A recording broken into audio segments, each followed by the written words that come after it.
we accidentally created our brand logo.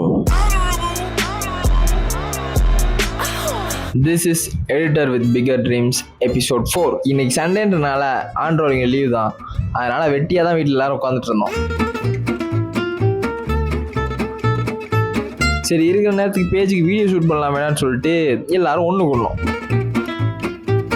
அப்படியே video எடுக்கலாம்னு சொல்லிட்டு பேசிட்டு இருக்கும்போது என்ன பஞ்சாயத்துனா, எங்கள் கம்பெனிக்குன்னு ப்ராப்பராக ஒரு லோகோவே கிடையாது. வீடியோ ஷூட் பண்ணுறது, கிளைண்ட் பிடிக்கிறது, இதுலலாம் குறிக்கோளாக இருந்துக்கிட்டு கம்பெனியோட அடையாளம் அந்த லோகோன்ற விஷயத்தையே மறந்துட்டோம். இப்போ பண்ணலாம் அப்போ பண்ணிடலான்னு சோம்பேறித்தனத்தில் தள்ளி போட்டுக்கிட்டே இருக்கிறோம். சரி, இன்னைக்கு ஒரு வழியாக அந்த லோகோ கிரியேட் பண்ணி முடிச்சிடலான்னு வெள்ளை பேப்பரில் ஹேண்ட்ரோலிங்னு கம்பெனி பேரை எழுதி வச்சுட்டு உட்காந்துருக்கிறோம். ஏன்னா எந்த மாதிரி டிசைன் பண்ணுறது என்ன ஏதுன்னு எவனுக்குமே தெரியாது. ஆப்பிள், நைக்கு அந்த மாதிரி பெத்த கையோட லோகோஸ் எல்லாம் ரெஃபரன்ஸாக வச்சு அந்த மாதிரி சிம்பிள் எட் பெட்டர்ன்ற மாதிரி ஒரு நல்ல லோகோ ரெடி பண்ணணும்னு பிளான் பண்ணிட்டு இருந்தோம். இப்படி இந்த பிரெயின் ஸ்டார்மிங் பண்ணிட்டு இருக்க ப்ராசஸை நான் வீடியோ டாக்குமெண்டிங் பண்ணேன். அப்போ எனக்கு ஒரு ஐடியா ஸ்ட்ரைக் ஆச்சு. இந்த இது நல்லா தான் இருக்கு ஆக்சுவலாக, ட்ரை பண்ணி பாரு.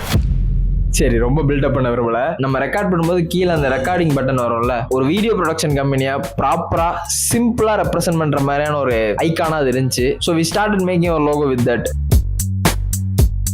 ஒரு மணி நேரம் போராட்டத்திற்கு பிறகு we designed and done with our logo. So this is it. எப்படி மாசா எங்க எல்லாத்துக்கும் பிடிச்ச மாதிரி லோகோ வந்திருக்கு. அதனால நாங்கெல்லாம் சாட்டிஸ்ஃபைட். நீங்களும் பார்த்துட்டு உங்க ஒப்பீனியனை சொல்லுங்க. நீங்க பிடிக்காதுன்னு சொன்னாலும் மாத்தலாம் போறது இல்ல, பட் ஸ்டில் சும்மா கேட்குறேன். நல்லா இருக்குன்னு சொல்றேன், எல்லாம் கொண்டுருவேன்.